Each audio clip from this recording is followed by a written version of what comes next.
Dios les bendiga. Continuamos con el capítulo 4 y hoy ya terminamos en este momento con este capítulo, pero antes quiero recordar los 3 puntos importantes de la enseñanza que Jesús nos dejó. Lo primero es que debemos despojarnos del viejo hombre que está viciado a las cosas malas, está contaminado, mejor dicho. Lo segundo, que debemos de renovar el espíritu de nuestra mente, es decir, que cada día permitir al Espíritu Santo que cada día renueve, que renueve nuestra mente, ¿sí? Hacerse nuevo, que se rejuvenezca. ¿Y cómo logramos esto? Con la palabra de Dios. Y tercero, revestirnos del nuevo hombre. Y este nuevo hombre representa a Cristo, la obra que Él hizo por nosotros. Y que cada día debemos dar lugar a vestirnos con Él, con su misma presencia, ¿sí? Dice el Señor, dice la palabra que Él hizo nuevas, que Él hace nuevas todas las cosas. Entonces Dios es un Dios que le gusta siempre lo nuevo. Bien, entonces ahora sí continuamos con el versículo 25, es decir, Efesios 4, 25, y dice así: por lo cual, o sea, ese por lo cual lo que indica es que ya sabiendo que Cristo hizo una obra en nosotros y que nosotros debemos continuar con estas acciones, estas 3 acciones. Entonces dice, por lo cual, desechando la mentira. O sea, ya mire, esta parte, desde la enseñanza anterior y esta ya es absolutamente práctico de nuestra conducta, lo que debemos hacer y lo que no debemos hacer. Dice, por lo cual, desechando la mentira, hablad verdad, cada uno con su prójimo, porque somos miembros los unos de los otros. Bien, vamos a hablar un poquito acerca de la mentira. ¿Qué es la mentira? Mire, la mentira, primero que todo, es el lenguaje de Satanás, ¿sí? Ese es el lenguaje que habla él. ¿Por qué? Él es el padre de la mentira. El Señor Jesús lo llamó el padre de la mentira. Y si alguno habla este lenguaje, es porque es del padre de Satanás. Dice, depende de quién es tu padre. La vida entera nuestra debe ser ajustada a la verdad, por cuanto nuestro Dios es el Padre de la verdad. Nuestro Dios es luz, es el Padre de las luces. Jesucristo dijo, yo soy el camino, la verdad y la vida. Es decir, que no podemos seguir en la mentira sabiendo que somos hijos, somos nacidos de la verdad. Dice así, que no es fácil, ¿sí? Hay que reconocerlo, no es fácil. ¿Por qué? Porque podemos decir que aprender un nuevo idioma no es nada sencillo, ¿cierto? No es fácil. Cualquier idioma que usted desee aprender le va a costar trabajo. ¿Por qué? Porque usted ya está enseñado a su lenguaje natal, nativo, digámoslo así, y usted ya está acostumbrado, y aprender un nuevo idioma siempre va a ser complicado, pero no imposible. Pero lo que el Señor nos está diciendo aquí es que debemos desechar la mentira, ¿sí? Dice, ¿y por qué? Bueno, hablemos un poquito acerca de las mentiras. Bueno, primero que todo dice la palabra de Dios que los mentirosos tienen su parte en el lago que arde con fuego y azufre, ¿cierto? Eso está en varias partes. En una de ellas está en Apocalipsis, la mentira, ¿sí? La mentira. Dios, si nuestro Padre es Padre de la verdad, es Jesucristo mismo que es la verdad, ¿cómo nosotros, siendo sus hijos que hemos nacido de nuevo, cómo vamos a seguir andando en mentiras? Debemos hablar que siempre la verdad. Esto debe estar en nuestros labios, en nuestra mente, en nuestro corazón. La verdad de Dios, ¿sí? Y algo importante que está queriendo enfatizar aquí, el por qué debemos hablar la verdad o por qué no decir mentiras. Algo que enfatiza ahí es porque somos miembros los unos de los otros, es decir, porque somos parte de un mismo cuerpo. O sea, hay muchas razones por las cuales no debemos decir mentiras, pero aquí la razón por la cual, y sabemos que en el libro de Efesios nos habla de un solo cuerpo, de una misma edificación, o sea, habla de la iglesia y que somos parte de una comunidad, somos parte de un mismo cuerpo. Dice que somos miembros los unos de los otros. Pensemos por un momento en nuestro cuerpo. Si nuestro cuerpo, digamos así, se mintiera entre miembros, ¿qué pasaría? ¿Sí? ¿Qué pasaría, por ejemplo? Si el ojo ve algo que puede hacer daño, que puede hacerle daño al cuerpo, no le avisaría al pie, como lo dijo Crisóstomo, así más o menos fue el ejemplo que él dio. Si él ve que va a caer un abismo, el ojo le avisa al pie que hay un abismo, que se detenga, ¿sí? Entonces todo el cuerpo, ¿qué pasa? Pues va a retroceder, y así sucede con todo. Digamos, entre nuestros propios miembros de nuestro cuerpo, no van a estar diciéndose mentira o hacerse daño. O por ejemplo, si hay una llama de fuego y el ojo vio el fuego, no le va a decir a la mano, no, tranquilo, mete la mano que ahí hay agüita y te vas a refrescar. El ojo no va a hablar de esa manera, ¿cierto? Sino que todo actúa en favor. O sea, somos miembros los unos de los otros. O sea, aquí la razón por la que nos dice que no debemos mentir, que es muy importante, es porque somos partes de un mismo cuerpo y todos queremos el beneficio común. O sea, vivimos en comunidad y nos amamos, nos respetamos entre todos, y eso es lo que ya vimos en el capítulo anterior acerca de la unidad. Cuán importante es que estemos unidos, el amor, la unidad es muy, pero muy importante. Entonces, por esta razón aquí está diciendo el apóstol Pablo que los miembros no se mienten entre ellos. Entonces, esa es una de las razones muy importantes por la cual no mentimos. Y lo otro que iba a decir sobre la mentira es que digamos que para el no creyente toda su vida es una mentira. Sí, toda su vida es una mentira. ¿Por qué? Por cuanto su padre es el padre de mentira. Y para nosotros que estamos en Cristo, ya nuestra vida es digamos así, es de verdad. Vivimos una vida en verdad, no en mentira. Y nuestra vida le agrada al Señor. ¿Sí? Mire, ¿quién es el que peca? Digámoslo así, el que peca. Nosotros como cristianos pecamos, ¿cierto? Pero ¿qué pasa con el inconverso? Para el inconverso toda su vida es pecado, y todo lo que hacen desagrada a Dios.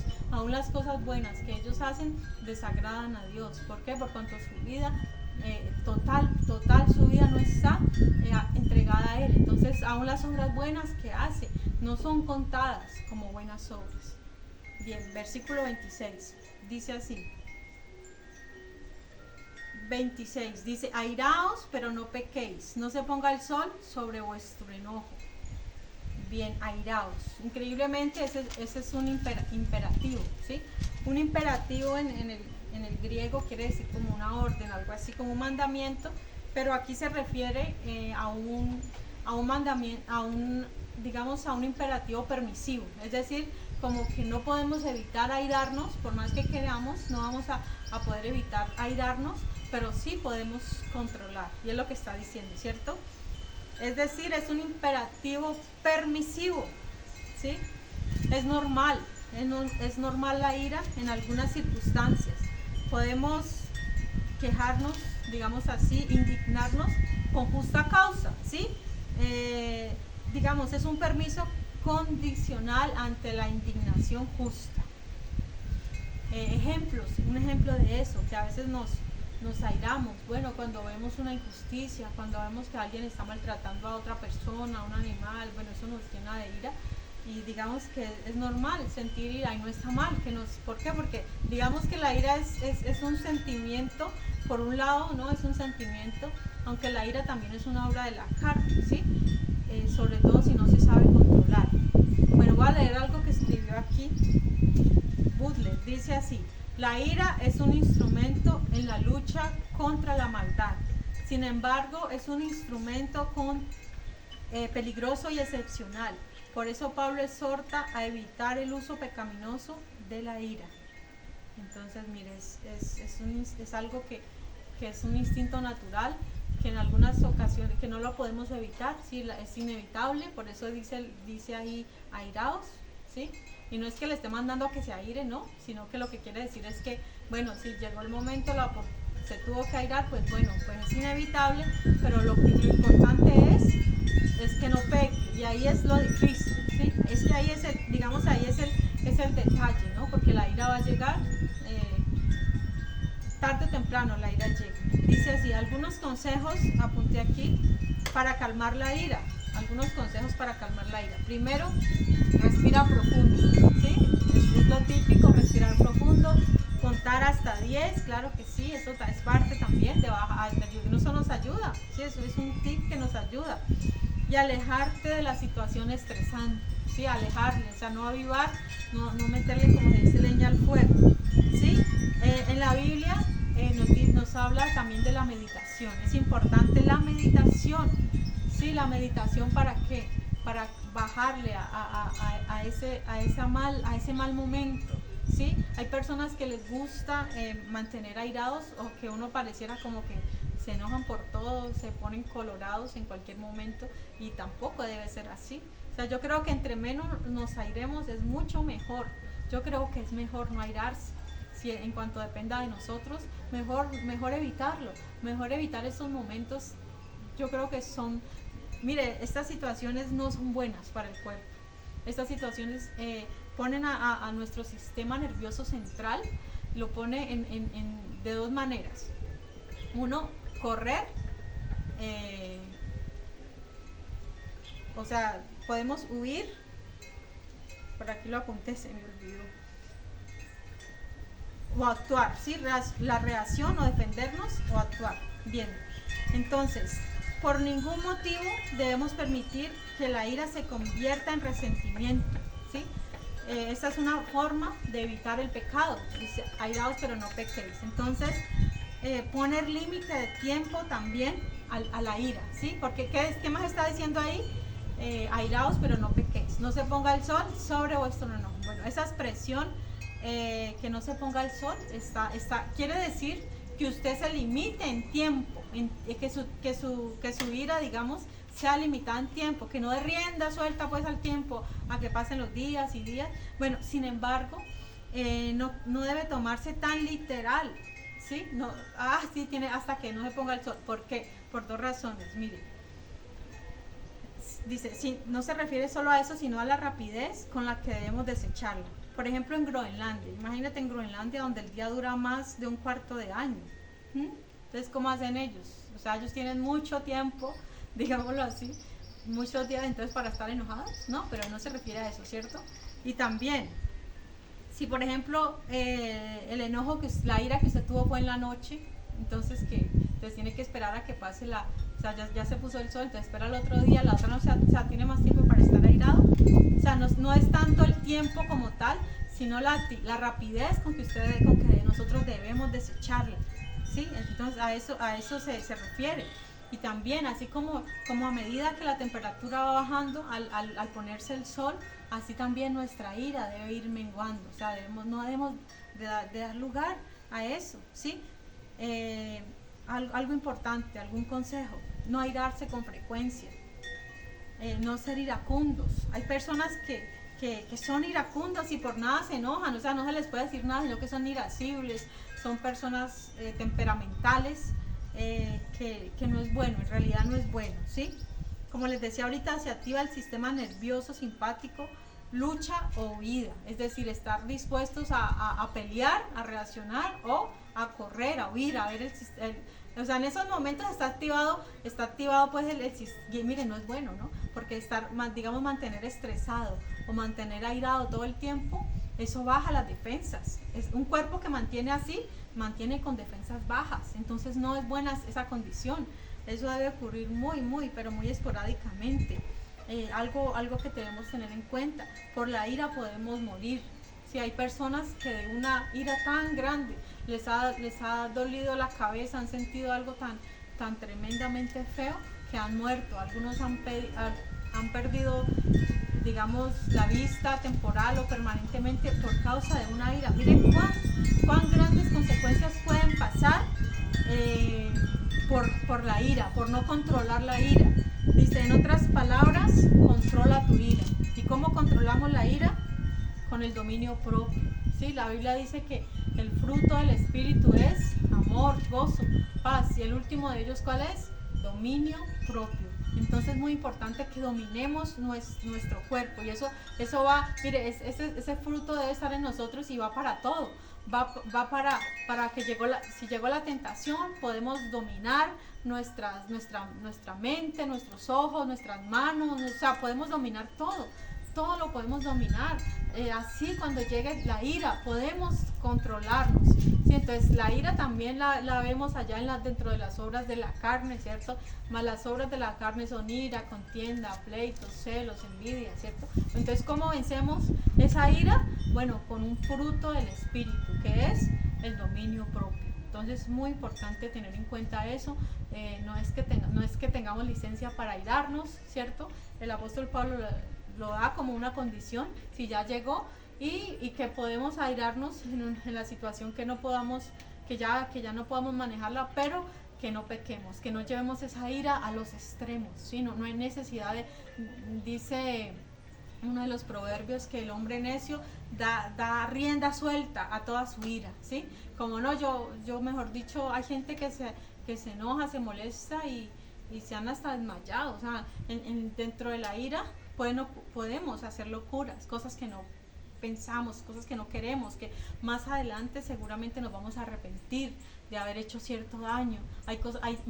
Podemos hacer daño irreparable cuando estamos airados, ¿sí? Cuando estamos airados, llegan los malos pensamientos, llegan los deseos de venganza, llegan todas estas cosas a nuestra mente, y ahí es donde debemos de pedir al Señor que nos ayude a respirar, meditar en la palabra, ¿sí? Ya eso poco a poco se va a calmar, alejarnos de la situación, no alimentar más eso, no recordar, pero es que me acuerdo y me vuelve a... Bueno, entonces evitemos eso, evitemos recordar eso, alejémonos de esa situación, pidamos que el Señor nos ayude, no perdamos el control. ¿Cuántas personas han cometido locuras y hoy en día están presas? Sí, porque en un momento de ira actuaron de una manera desmedida. O sea, a veces cuando nos airamos por algo, a veces nuestra reacción es desproporcional a lo que nos hicieron. Sí, es desproporcional. A veces si nos roban algo pequeño, nosotros lo que hacemos es un daño mucho mayor y queremos causar el mayor daño posible a otra persona. O sea, es desproporcional, digamos, el daño, el perjuicio a nuestra reacción. Entonces, mucho cuidado con la ira. Eso es lo que está diciendo el apóstol Pablo, ¿no? Dice, ni deis lugar al diablo. El versículo 27 nos dice que no debemos dar lugar al diablo. A ver, ¿y cómo damos lugar al diablo? Bueno, primero que todo con los malos pensamientos. Es lo primero. Cuando llega a uno la ira, llegan los malos pensamientos. Pero ahí es donde debemos recordar, y a mí siempre me sirve este versículo. Dice, el que 6 cosas aborrece Jehová y aún 7 abomina su alma, y uno de ellos es el que maquina pensamientos inicuos. O sea, cuando uno desea la venganza, cuando uno mira cómo le va a hacer daño a la otra persona, estos pensamientos no le están agradando al Señor. ¿Y cómo te sientes tú cuando es que el Señor te esté aborreciendo en ese momento? Lo que estás haciendo, que el Señor aborrezca esa actitud que estás tomando de tener malos pensamientos contra alguien. Dice, ¿qué es lo que el diablo quiere? Es sembrar discordia entre hermanos, es causar divisiones. Eso es lo que el diablo quiere, y para eso él trabaja. Entonces nosotros no trabajemos por él, no trabajemos para Satanás, creando discusiones entre nosotros mismos, creando divisiones, sembrando discordia. No trabajemos para él, no demos lugar al diablo. Entonces, ¿qué cosas ocurren por ira? Lo que, bueno, ya les había comentado, homicidios, pleitos, contiendas. Entonces, ¿cómo hacemos también nosotros para no dar lugar al diablo? Bueno, cuando hay perdón, no hay sentimientos o deseos de venganza. Entonces, lo que debemos hacer es, cuando nos airamos y nos calmamos, ya controlamos esa parte. Entonces, lo que debemos ahora hacer es ¿qué? Perdonar. Lo que no es fácil, ¿sí? Lo que no es fácil, perdonar, y a veces se necesita un proceso, ¿sí? Pero mire, ese proceso debe ser lo más corto posible. No deben pasar horas y horas, días y años en que perdonemos. No, eso debe ser rápido, eso debe ser. Por eso es lo que está diciendo el apóstol, que no se ponga el sol sobre nuestro enojo. O sea, que no demos tanto lugar, tanta oportunidad ¿Por qué? Porque ahí es donde nacen las raíces de amargura, los resentimientos. Una vez que se haya formado un resentimiento ya va a ser más difícil de perdonar. Entonces es importante eso. Qué bueno es cuando nuestro corazón está sano, estamos libres de esto y ya cuando hemos perdonado ya no hay lugar para la venganza, ya no hay lugar para desear el mal, el que le pase algo a la persona. Entonces es muy importante controlar eso, saber manejar eso y no darle lugar al diablo. Que quien quiere salir beneficiado de todas estas situaciones que nos pasan es Satanás. Él es el que anda como león rugiente buscando a quien devorar, y si nosotros le damos el lugar, él va a estar muy contento en poder hacernos daño, en que hagamos daño.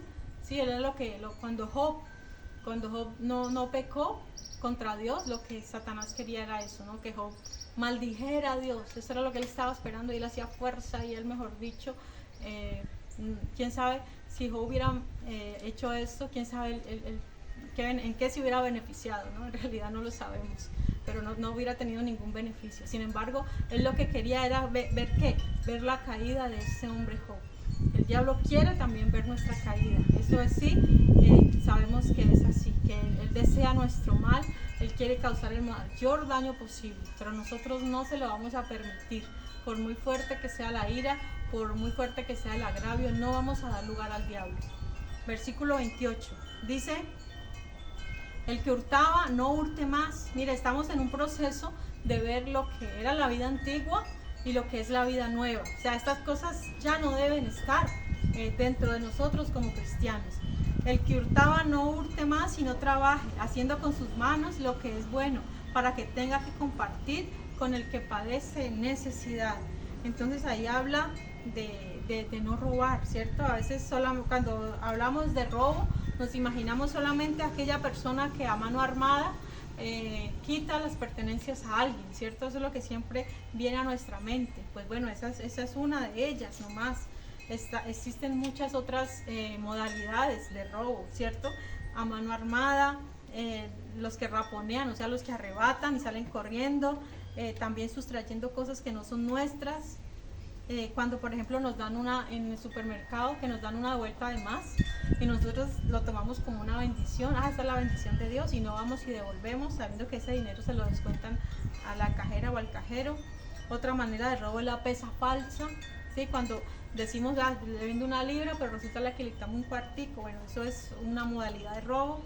También en cuanto al tiempo, en cuanto de parte del trabajador y de parte del empleador, ambos pueden robar tiempo, ¿sí? El trabajador puede robar tiempo cuando no lo están viendo, y también el empleador muchas veces abusa del trabajador y no le paga sus horas extras. Entonces mire que en ambos casos se puede robar. Entonces nosotros como cristianos debemos de evitar cualquier forma de robo.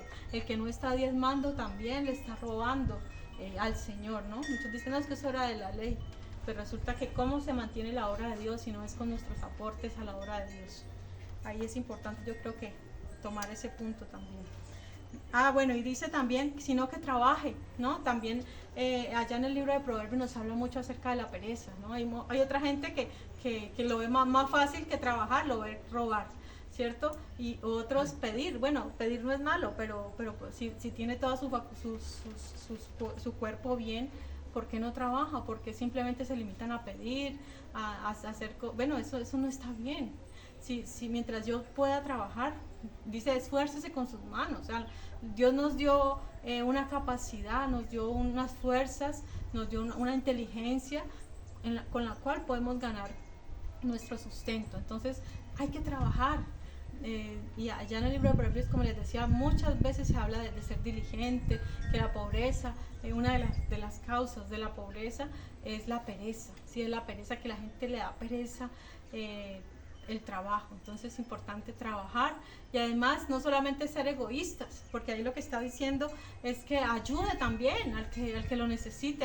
Hay gente que solamente piensa en ellos y nunca piensan en darle a otros que están pasando por necesidad, a otros que por su situación de pronto no pueden comprar un mercado. Qué bueno nosotros poder bendecir, poder ayudar. Miren, nuestras manos son pues, Dios nos las dio para que podamos ayudar, manos que ayudan. Qué bueno que nuestras manos sean manos que ayudan.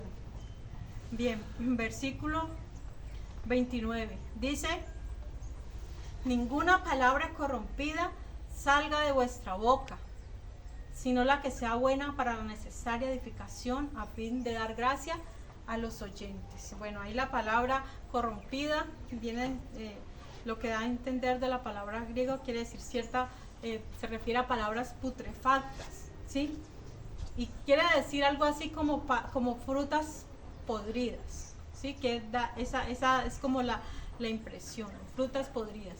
Pensemos por un momentico en una naranja o en cualquier otra fruta, una naranja que ya se está pudriendo, que ya tiene días y días y ya empieza a destilar, digamos, ese líquido, esa fruta, y que ya empieza a salirle como un hongo verde, ¿sí? Ahí, y unas esporas. Bueno, primero que todo, el olor de eso, no queremos respirar ese aire, ¿cierto? No queremos oler eso que emana de esa fruta. Y lo otro que es la contaminación. Mire, una fruta podrida, la mayoría, bueno, no todas, hay unas de las cuales se hacen vinagre y no es malo, digámoslo así, de los plátanos se hace el vinagre.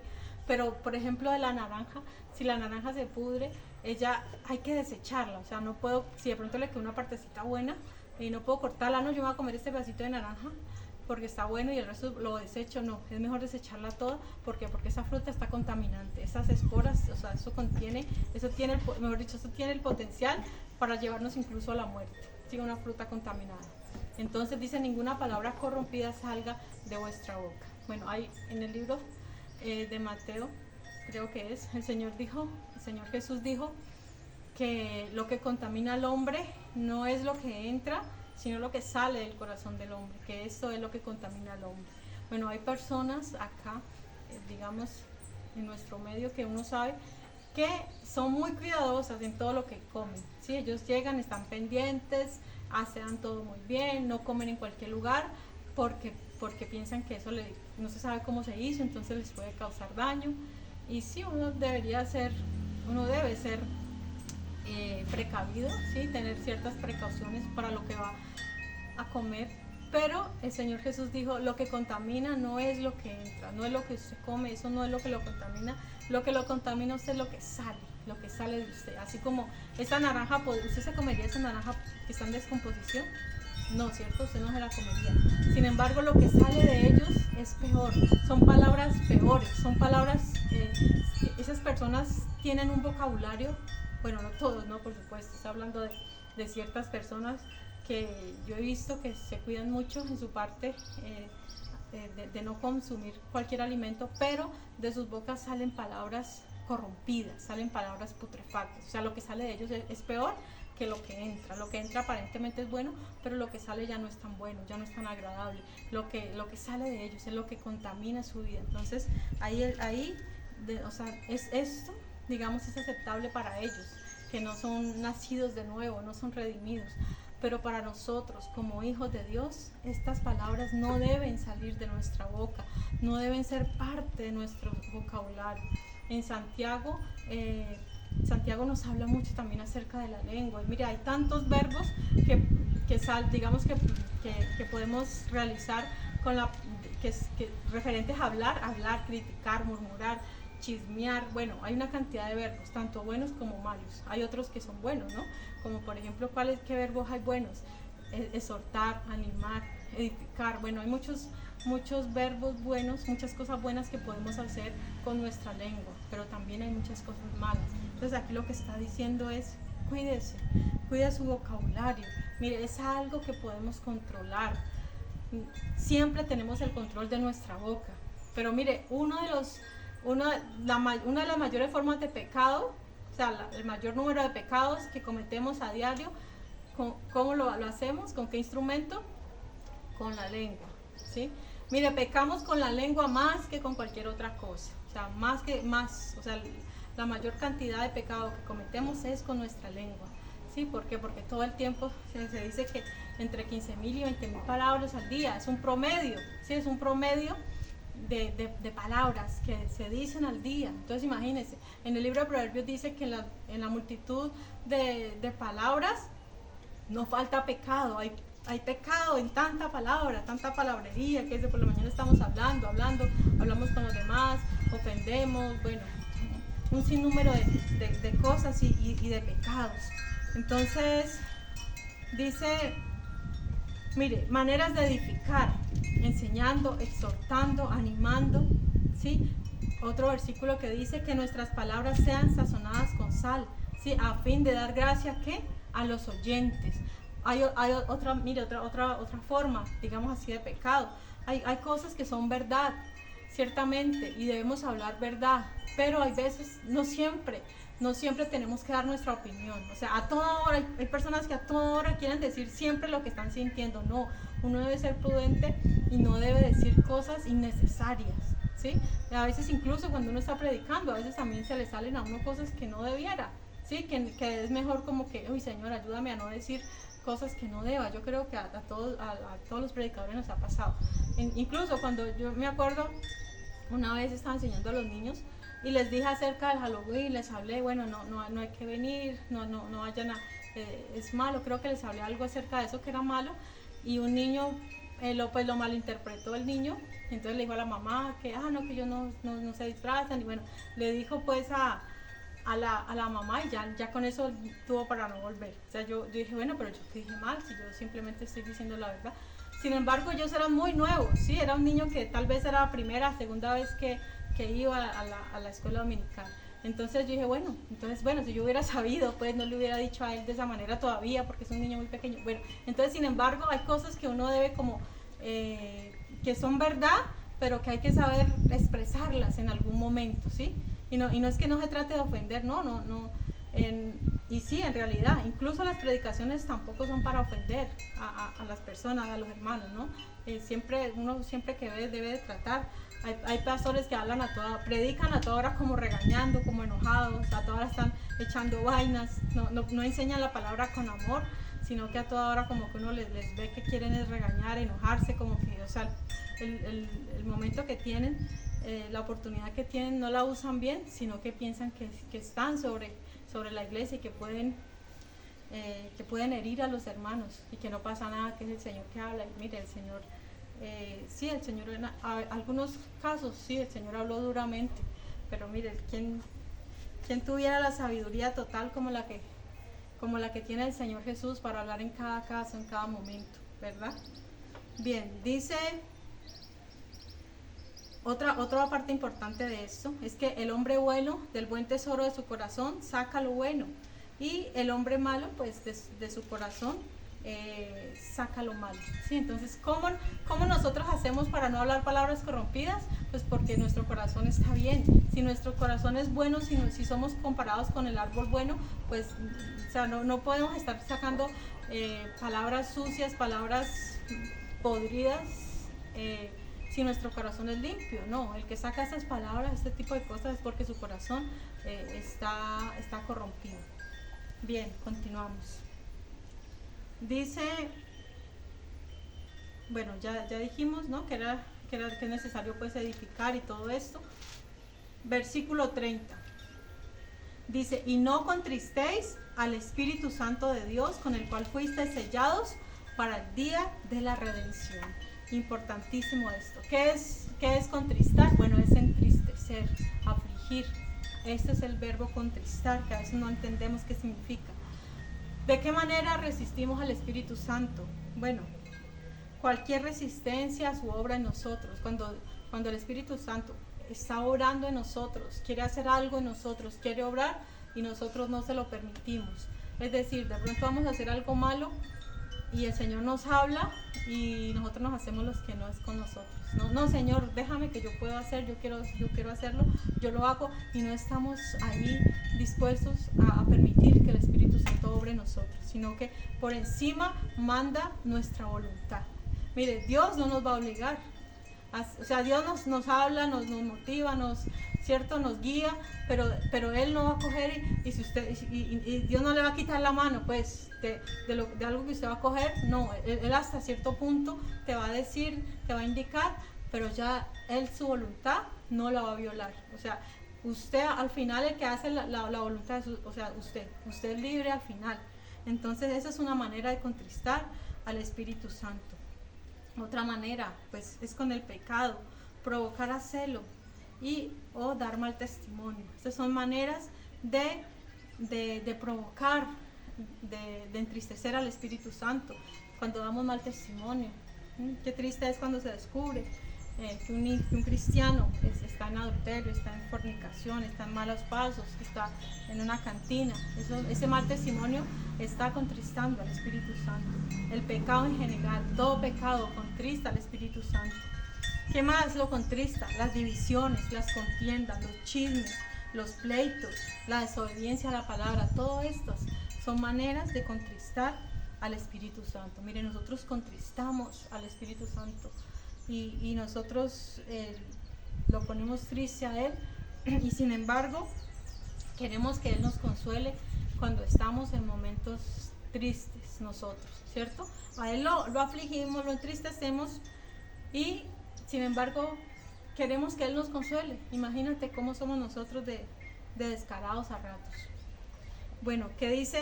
Dice, con Él fuiste sellados para el día de la redención.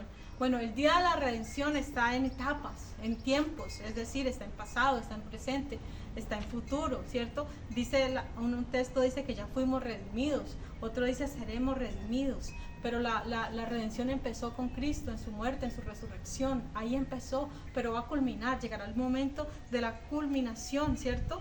De ese día. O sea, hasta ese día el Espíritu Santo cuida por nosotros, está en nosotros. Entonces, algo importante, teniendo en cuenta eso, que el Espíritu Santo está allí, mire, cuídese de no caer en tentación. Es algo que usted puede cuidarse.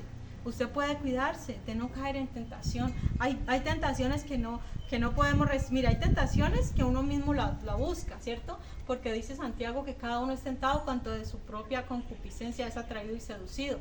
Hay tentaciones que uno mismo está buscando, que uno sabe que va a ser tentado, sin embargo yo resisto y tal. Hay otras tentaciones que sí ya no dependen de nosotros, que nos la puso, digamos así, otra persona o bueno, vienen de fuentes externas, ¿cierto? Pero hay otras que son internas. Sin embargo, sea, que venga de nosotros o que venga de afuera, sea como sea, de nosotros depende si caemos o no caemos en esa tentación. Otra, cuídese de complacer los malos deseos carnales. O sea, como si el Espíritu Santo mora en nosotros, vamos a estar queriendo complacer nuestros malos deseos carnales. O sea, no todos los deseos carnales son malos, ¿cierto que no? Pero hay unos malos deseos, y entonces ya como cristianos ya sabemos bien cuáles son los malos y cuáles son los buenos. Cuidémonos de eso. Cuidémonos de querer estar complaciendo a toda hora nuestros malos deseos carnales. Y otra, cuídese de deleitarse en el mal.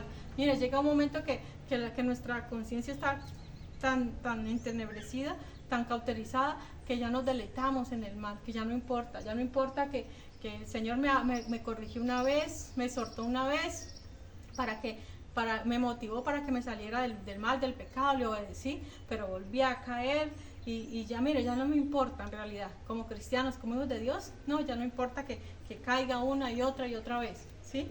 Pero cuidemos, mire, estar sellados implica que se harán intentos para alejarnos de la posesión de Dios. ¿Sabe lo que significa eso? Que si estamos sellados, a Dios nos puso un sello de pertenencia, que le pertenecemos a Él. Es porque el enemigo va a hacer muchos intentos por separarnos, como les decía. Satanás anda alrededor buscando a quien devorar. Es porque hay intentos. El diablo anda buscando a quien se jala para él. Aún de los escogidos quiere jalarlos, quiere arrastrárselos para él. Mire, el día de la redención recibiremos la posesión completa de las bendiciones que el Padre nos dio y que Cristo compró para nosotros. Estamos reservados por el Espíritu Santo para ese día. No debilites la evidencia de tu redención. Ese sello que está en nosotros, en cada creyente está el sello del Espíritu Santo. Fuimos sellados, tanto Él sella como Él mismo es el sello, ¿cierto?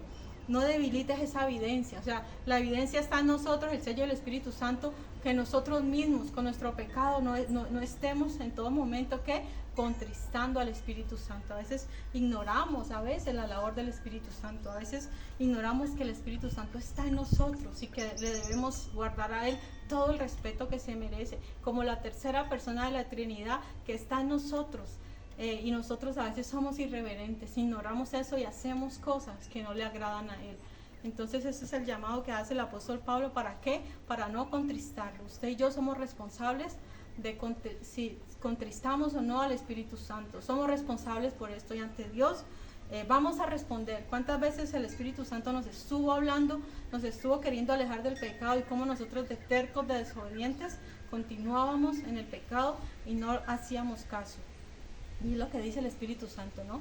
Si oyeres hoy su voz, no endurezcas tu corazón. Versículo 31.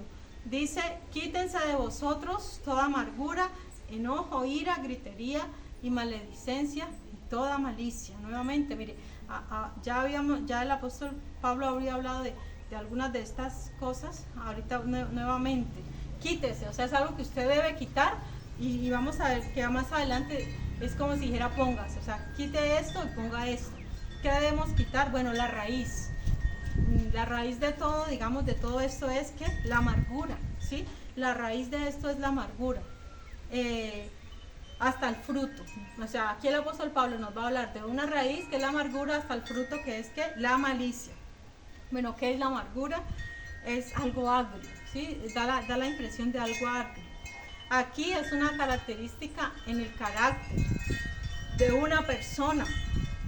Es decir, en pocas palabras, esto significa un mal humor. Mire, hay personas que mantienen de mal humor sin una causa aparente, ¿sí? No hay problemas, no hay un problema base, no hay una situación, pero hay personas que simplemente por el hecho de que les tocó ir a trabajar, ya están de mal humor, ¿cierto? Ya están de mal humor, ya hacen mala cara, ya hablan feo, ya responden mal. Esto pasa, ¿sí? Hay personas malhumoradas que tienen en su vida amargura. ¿Y esto a qué se debe muchas veces? Bueno, muchas veces son problemas de la niñez, que cargan con resentimientos desde la niñez, que les, digamos, problemas o otras razones, problemas en pareja, problemas familiares, los hacen estar de mal humor. Pero el Señor lo que está diciendo es quítese, o sea, no vivamos de mal humor a toda hora. Hay personas que aman estar así, que a toda hora les gusta vivir de mal genio, estar hablándole feo a los demás. Hay personas que se deleitan en eso, pero que sean los que no son redimidos. O sea, entre nosotros como cristianos debemos demostrar, o sea, sin necesidad de nosotros decir yo soy cristiano. Si usted le toca atender a alguien, sin usted tener necesidad de decir soy cristiano, usted debe demostrar que es cristiano, y una de las características suyas es ¿cuál? La amabilidad, ¿sí? Un corazón apacible, la bondad. Bueno, ¿qué más estamos hablando? Amargura, ya dijimos lo que era. Dice enojo e ira, ¿cierto?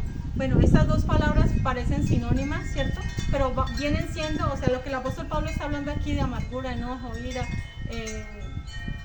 maledicencia, gritería y termina con malicia. O sea, es como una serie, es como una sucesión de eventos, ¿sí?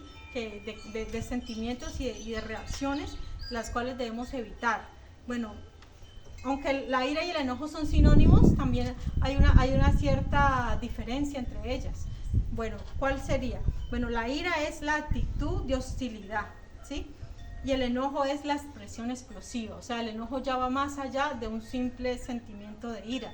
El enojo ya lleva una reacción. La ira es como el calor del mal genio del momento, pero el enojo es la llama. Ya enciende la llama, o sea, ya hay una reacción más intensa a esa ira. Entonces, ese sería el enojo, esa sería la ira. Bueno, ¿qué es la gritería? Bueno, la gritería ya son palabras ásperas, ya es la pérdida de control, ¿sí? Cuando ya se habla palabras fuertes, palabras duras. Cuando una persona grita es porque ya como que ya se ha salido de control, ¿cierto? Ya se está saliendo de control, ya no lo puede manejar tranquilamente, no puede hablar con su voz normal, sino que tiene que levantar la voz, y normalmente cuando se levanta la voz salen palabras ofensivas, salen palabras que eso es lo que se quiere, ¿no? Se quiere herir a la persona, se quiere, esa gritería incluye eso, ¿no? Palabras de doble calibre, ¿sí? Ahora, ¿qué es la maledicencia? La maledicencia es blasfemia. es decir, hablar mal, calumniar. Eso significa blasfemia. Cuando uno calumnia, habla mal, o sea, todo eso en nuestro vocabulario no debe estar. No debemos estar blasfemando ni contra otras personas, menos contra Dios. Cuidémonos de eso. Y por último está la malicia. ¿Qué es la malicia? Bueno, la malicia es la intención de dañar, la intención de ver sufrir, venganza. O sea, cuando ya usted estuvo, digamos, se enojó, se airó contra esa persona, le gritó, le dijo cuánta cosa mala de que se iba a morir, entonces ahora ya viene la malicia, que la malicia ya es el deseo de venganza. O sea, ya no son palabras, sino que ya la malicia es querer hacer daño. Ya usted está planeando la venganza. ¿Qué va a hacer? O sea, ¿qué voy a hacer? Dice la Biblia que del corazón salen los malos pensamientos, salen las blasfemias, salen los hurtos, ¿cierto? Salen los homicidios, y por eso es que dice que la abundancia del corazón habla la boca, y que lo que contamina al hombre no es lo que entra, sino lo que sale. ¿Por qué? Porque del corazón sale todo esto. Todos los homicidios salen de ahí. O sea, y es dar lugar a ¿qué? A la malicia. Cuando damos lugar a la malicia, ¿cómo es un homicidio premeditado? Bueno, primero lo pensé, ahí por un enojo, ¿cierto? Por una rabia, lo pensé primero, lo medité por varios días hasta que finalmente lo llevé a cabo. Sí, pero mire, todo es un proceso, el proceso del pecado, el proceso de la maldad. Pero por eso nosotros, mire, aquí ni siquiera está hablando de homicidio. Aquí, antes de que llegue a esas instancias mayores, debemos de haber cortado ya con todo eso, ¿sí? Debemos de haber cortado con ira, con enojo. ¿Y cómo se logra todo esto? ¿Cómo logramos alejar todo esto? Dice versículo 32, antes sed benignos unos con otros, misericordiosos, perdonándoos unos a otros, como Dios también nos perdonó a nosotros en Cristo. Es decir, ser benignos es ser amables, ser bondadosos, desear lo mejor, tener un corazón tierno, ¿sí? Usted hoy en día normalmente las personas del mundo no le desean lo mejor. Lo normal es que le deseen que tengan envidia, que sean egoístas, ¿sí? A nosotros los cristianos, pues muchas veces con mayor razón, no desean nuestro bien, al contrario. Pero mire, entre nosotros como cristianos debemos ser todo lo contrario a eso. Nosotros sí debemos ser amables, sí debemos de ser bondadosos, no responder ásperamente. Dice el proverbio que la palabra áspera hace subir el furor, que la blanda respuesta quita la ira. Entonces nosotros, cuando nos encontremos con estas personas que están airadas, nosotros hablemosle diferente. Nosotros no estamos igual a ellos, nosotros no estamos con el mismo espíritu de amargura de ellos, nosotros somos diferentes. Y aunque sea difícil, ¿no? Cuando alguien le habla feo a uno, es difícil usted responderle bien, es difícil, pero es posible, porque por aquí nos lo está enseñando la palabra, que seamos bondadosos, que seamos misericordiosos. ¿Qué es ser misericordioso? Bueno, es ser compasivo con alguien, ¿sí? Dice la palabra que bienaventurados los misericordiosos, porque ellos alcanzarán, ¿qué? Misericordia. Y también nos habla de ¿qué? Del perdón, perdonándonos unos a otros. Bueno, si nos hemos ofendido entre nosotros, si han habido contiendas, si han habido pleitos, es tiempo de pedir perdón y de perdonar a los demás, así como Cristo nos perdonó. No es posible que yo no perdone a mi hermano y que Dios me perdone. O sea, eso no es posible. Siempre, primero nosotros tenemos que perdonarnos entre nosotros, para así que el Señor también nos perdone nuestras propias ofensas, porque nosotros también ofendemos a los demás. Entonces, mire que todo esto que hemos visto es parte de la conducta del cristiano, del creyente. Ya no debe formar parte de nuestro vocabulario las malas palabras, las groserías. Eso no debe ser parte de nuestro común diario vivir. Además debemos perdonar a los que nos ofenden, y si en algún momento llega la ira, llega el enojo, que a veces es inevitable, no debemos reaccionar violentamente, debemos calmarnos, controlarnos. Y bueno, ¿no? Cristo tuvo ira en algún momento, lo sabemos, y su reacción, o sea, solamente en su sabiduría, él sabía hasta qué punto podía hacer lo que hizo.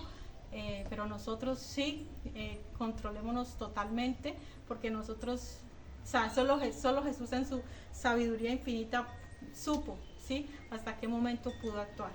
Entonces, que a nosotros no se nos vaya a salir de control. Entonces, pidámosle al Señor que nos ayude y que nos dé ese dominio propio, que ese dominio propio se vea fuertemente como ese fruto de ese espíritu, de esa obra que el Señor ya hizo en nosotros. El Señor ya hizo una obra en nosotros y debemos mostrar todo ese fruto, que es amor, es gozo, paz, paciencia, benignidad, bondad, fe, mansedumbre, templanza, que la templanza es el dominio propio.